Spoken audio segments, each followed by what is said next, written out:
Whispers from the Wall. I was 16 when it happened. Now, 20 years later, I still have nightmares about it. Sometimes I wake up drenched in sweat, and I swear I can hear it again. That faint creaking sound coming from within the walls of our old house. It began a week after we moved into the Victorian house on Pine Road. My parents were thrilled about finding such a spacious home at an affordable price. A rare opportunity, my father called it. Now I know why it was so cheap. My sister Ida was only 6 years old. She had her bedroom on the second floor, directly above mine. It was a large room with a sloped ceiling and an old window that overlooked the overgrown garden. She immediately fell in love with her room, with its pale pink walls and the antique wardrobe that came with the house. During the first month after we moved in, I often noticed Ida talking when she was supposed to be asleep. I assumed she was speaking to her dolls or had imaginary friends like many children do. It didn't concern me until one evening when I was passing by her room on my way to the bathroom. But I'm scared to climb down. I heard her whisper. I stopped in my tracks. There was something about her tone, not the playful voice she used when pretending, but a genuinely anxious whisper. The hallway between our rooms was always unnervingly dark at night. The old house had these long corridors with wooden panels that seemed to absorb what little light there was. That night, the shadows felt particularly dense, as if they were watching me.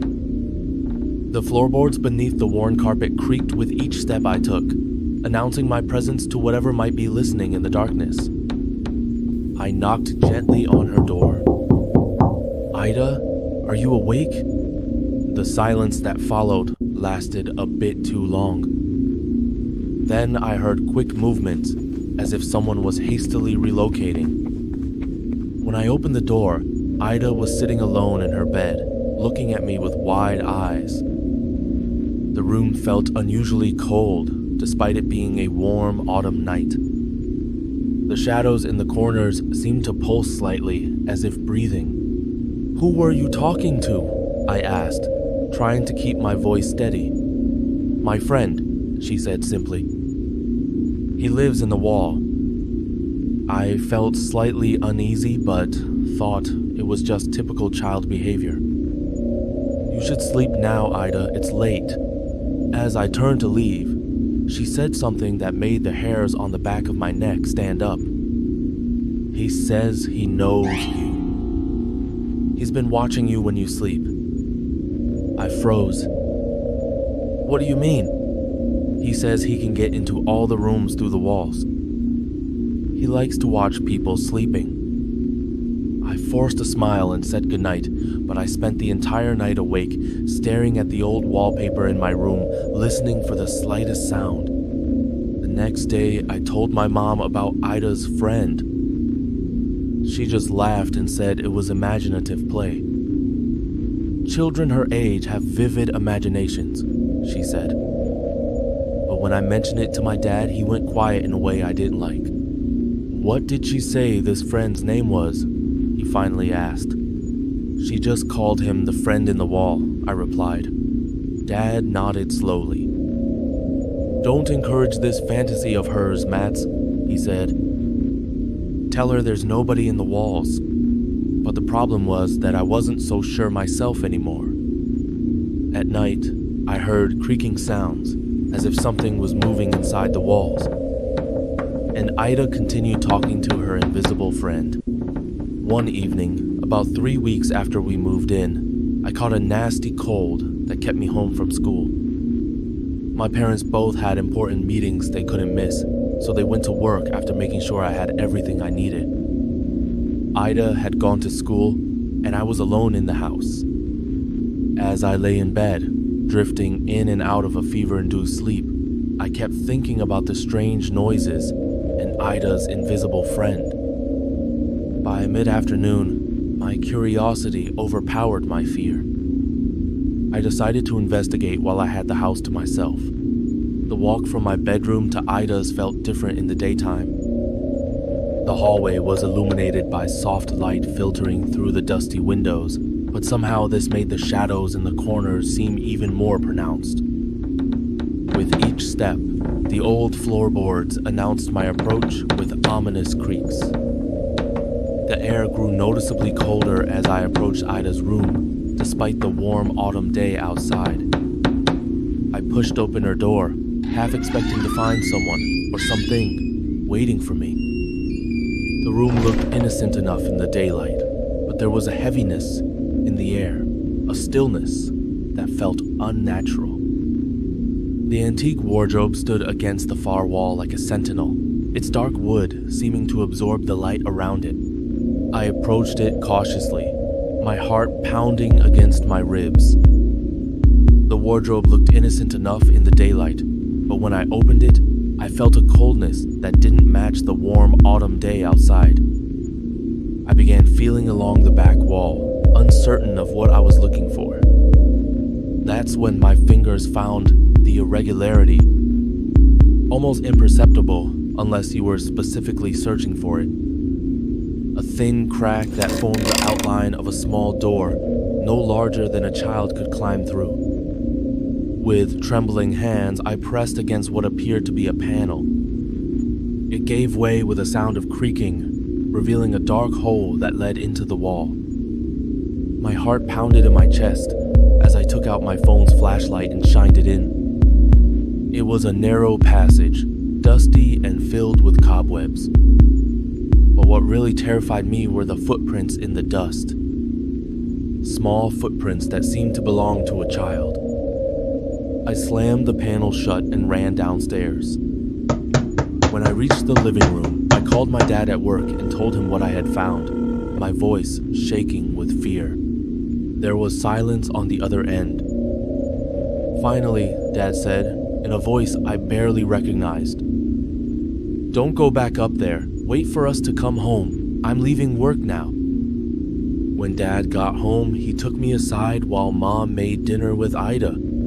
"There's something I never told you about this house," he said quietly. "When we bought it, the real estate agent mentioned that there had been an incident here many years ago. A boy about your age disappeared. They never found him." "Why didn't you tell me this?" I whispered, furious and scared. "Because it happened over 50 years ago and I didn't think it was relevant," Dad said. "But now, that evening when everyone was supposed to sleep, I insisted that Ida sleep in my room. My parents didn't object. Dad had placed a chair in front of the wardrobe and locked the door to Ida's room. In the middle of the night, I woke up to the sound of knocking, a steady, rhythmic knocking from inside the wall. Ida was still asleep beside me, but she was moving restlessly in her sleep. The knocking continued, and with it came a faint voice, barely audible, yet distinct. "Let me in.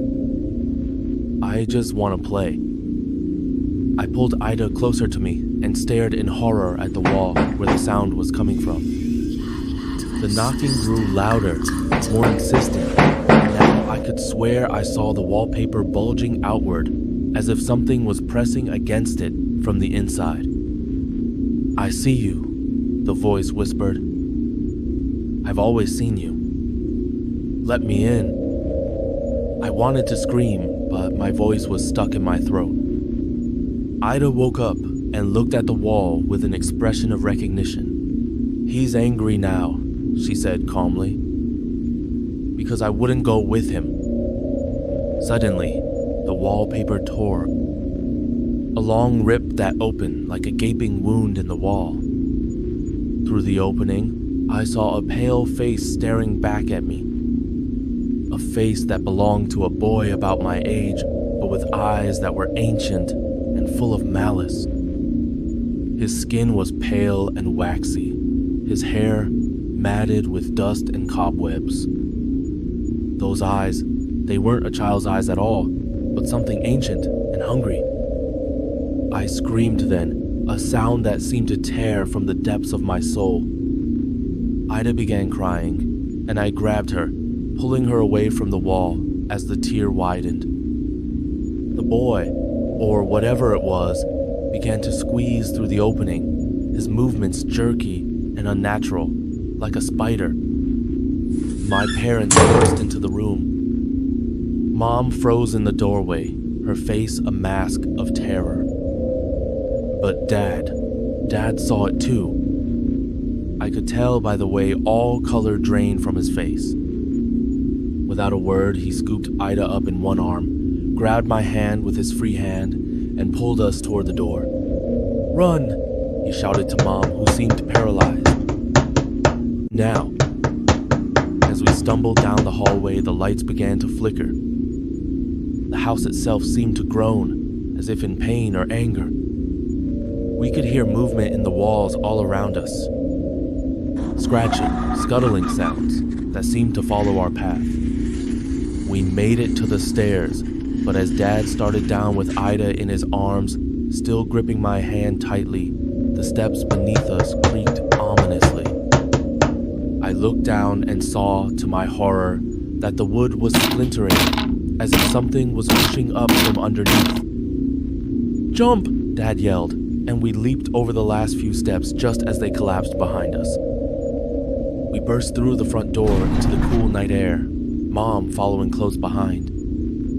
We piled into the car, and Dad drove fast and far, not saying a word until we were miles away from the house. We spent that night in a motel on the highway, all of us huddled in one room, too terrified to speak about what we had seen. The next day, Dad contacted a priest who came to bless the house and workers who opened up the walls. The priest, an elderly man with kind eyes, came to speak with us afterward. I'll never forget the grave expression on his face. "There is an evil in that house," he said quietly. "An old evil that has taken root deep within its foundations. I've done what I can, but what?" Mom asked, her voice shaking. "But I fear it may not be enough. Some malevolence is too powerful, too entrenched to be driven out by blessings alone. What they found inside the walls, I've tried to forget all these years. Small skeletons of animals. Toys that had belonged to children who had lived in the house over the years. And worst of all, carved into the woodwork on the inside of the walls were the names of all the children who had lived in the house, including Ida's name, etched with fresh cuts. The last name on the list was Eric Johnson, the name of the boy who disappeared 50 years ago. We never moved back. The house was demolished the following year, not just because of what happened to us, but because 2 more families had briefly moved in after us, only to flee within weeks, reporting similar horrors. The priest had been right. The evil was too deeply rooted to be banished. Sometimes when I visit my parents in their new home, I take a detour to drive by the empty lot where the house once stood. I swear that even though the house is gone, I can still hear the faint sound of knocking from the ground, as if something is still trapped down there, waiting to be released. Ida doesn't remember much from that time now. She was too young. But sometimes, when she visits me with her own little daughter, she stops mid-sentence and listens with a distant expression in her eyes. "Do you hear that?" she asks me. And I lie every time and say no, because I don't want her to know that I still hear it too.